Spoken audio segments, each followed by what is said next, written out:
Juneteenth by Vaunda, Micheaux Nelson and Drew Nelson, illustrated by Mark Schroder. Here's a man working in the fields. Jubilee!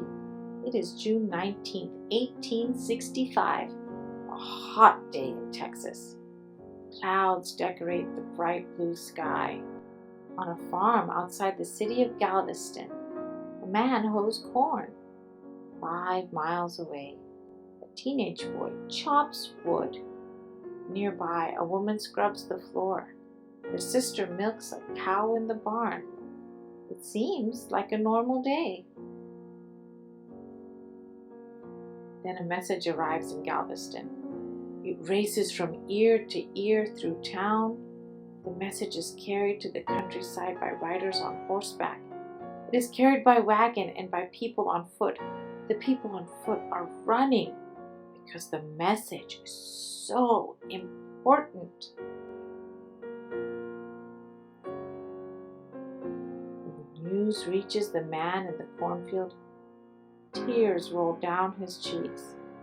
5 miles away, the young woodcutter plants his axe in a stump and runs to hug his father. Nearby, the woman stops scrubbing and dances across the wet floor. Her sister drops a bucket of milk and falls to her knees. As the news spreads across Texas, people stop working and jump for joy. These men, women, and children were not ordinary workers. They were enslaved black people. The news that arrived on June 19th changed their lives forever. On that day, General Granger arrived in Galveston. He read an order from President Abraham Lincoln. The order said enslaved people were free. You can see the general there reading the proclamation. This was good news, but it was old news. President Lincoln had given the order in 1863.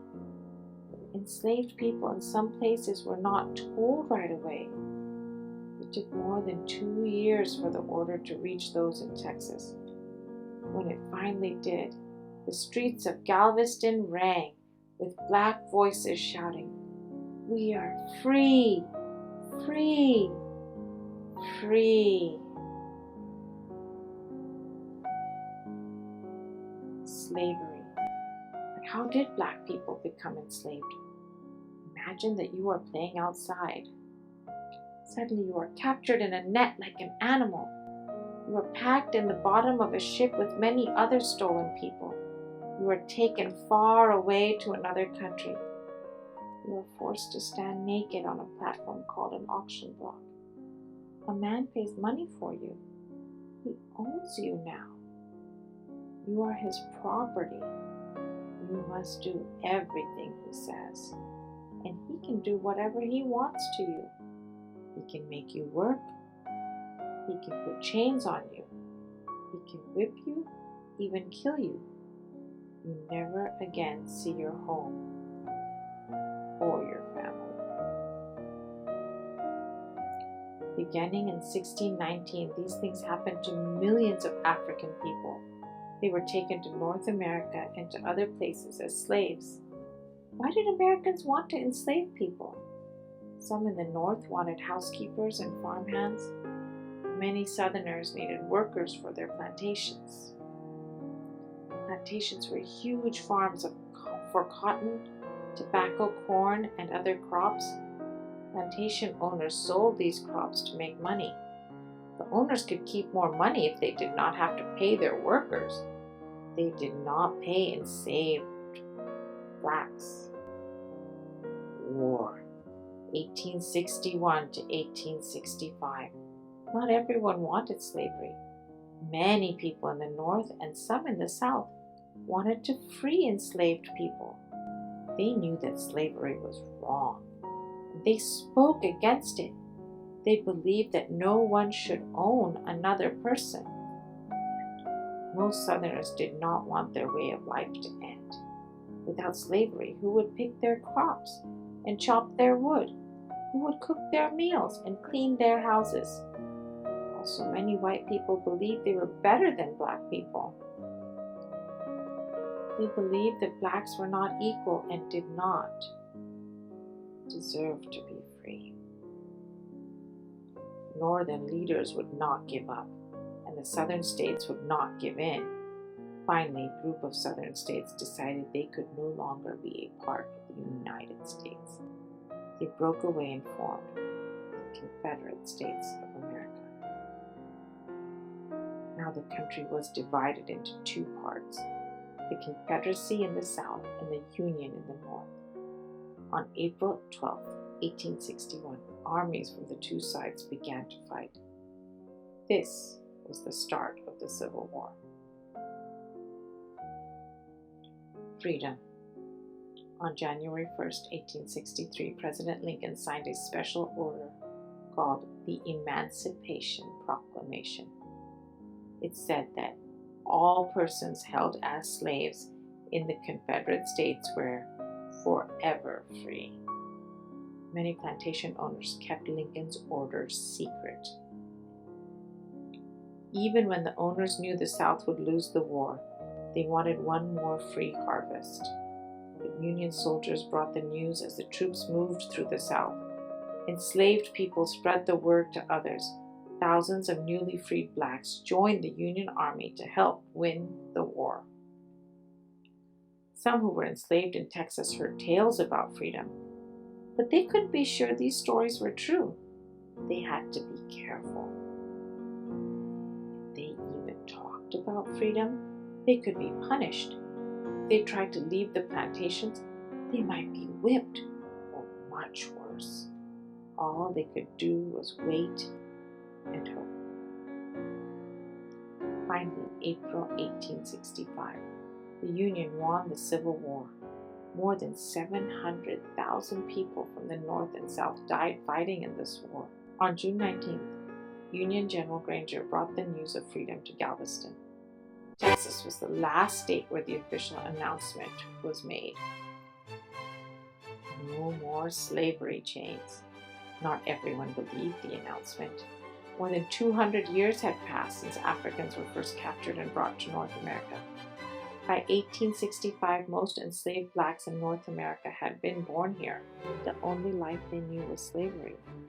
Then, in an instant, they were free. Once they knew the truth, they stopped working. The moment was scary and wonderful. They were free. They laughed and cried, shouted and prayed. They danced and sang, gathered and hugged. They imagined their lives as free Americans. Some freed blacks left the plantations with just the clothes on their backs. They didn't know where they were going. They were happy just to be free, to go anywhere. Many searched for loved ones who had been sold to other plantations. Some were reunited with their families. Others never found their parents or children. Some found jobs in cities, others could not because white people wouldn't hire them. Many stayed on plantations because they had nowhere else to go.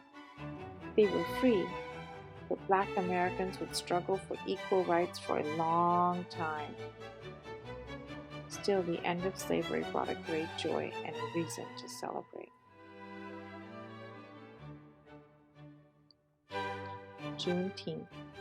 On June 19, 1866, 1 year after they had learned of their freedom, freed African Americans came together to celebrate. The city of Galveston was alive with music. The sweet, smoky smell of barbecue filled the air. Black Texans were wearing their Sunday best. They gathered and hugged. They shared news and told stories. They sang spirituals celebrating freedom. No more slavery chains for me. No more, no more. Folks attended ceremonies, worship services, and parades to mark the day. This was the first of many June 19th celebrations in Texas. And when Black Texans moved to other states, they took the tradition with them. But how did June 19th become Juneteenth? At first, Texans called it Freedom Day, Emancipation Day, Jubilee, or simply June 19th. As years passed and freedom stories were told and retold, June and 19th blended together into Juneteenth. Today, Juneteenth is celebrated much like that first anniversary in 1866. People of all colors arrive at parks, churches, and schools, and backyards for picnics. The sweet, smoky smell of barbecue fills the air. Potato salad, corn on the cob, biscuits, homemade ice cream. Cakes, pies, and melons crowd the tables. Red velvet cake and red soda pop are traditional treats. Red honors all the people whose blood was shed in slavery and in the struggle for freedom. Festive parades fill city streets with music and dancing. Black cowboys and cowgirls clop through town on horses. Miss Juneteenth waves from a decorated float. Folks stroll along singing songs of freedom and patriotism. Spirited baseball games bring whoops and hollers from excited fans. Foot races, sack races, and rodeos spark cheer and laughter. At the cakewalk, people clap their hands and tap their feet. Dancers turn and leap, strut and quick-step to win the grand prize, a delicious cake.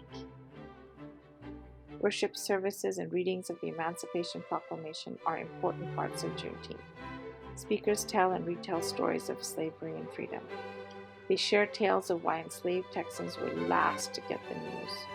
One legend says that the first messenger sent with the proclamation was murdered along the way. Another story says he was given a very, very slow mule to ride. People laugh, but no one forgets the real reason for the late news. No one forgets that Juneteenth is not just a day to have fun. It is a time to remember. Juneteenth is celebrated in big or small ways almost everywhere in the United States. The government of Texas made it a state holiday on January 1st, 1980. From Florida to Alaska, California to New Jersey, other states across the nation have followed this example. Many people believe that June 19th should be a national holiday, like Thanksgiving or the 4th of July. Wherever it is celebrated, Juneteenth is a time to sing praises for the end of slavery in the United States. Freedom Days. Americans have different ideas about when to celebrate the end of slavery. Some think it should be January 1st, the day that President Lincoln signed the Emancipation Proclamation in 1863. Others feel that December 18, 1865 was the true day. On this date, the 13th Amendment to the United States Constitution became law. This amendment ended slavery in all of the states. The Emancipation Proclamation freed only persons held as slaves within any state in rebellion against the United States. And there are people who honor the date when freedom came to their own state. Whatever date you choose, freedom is worth celebrating.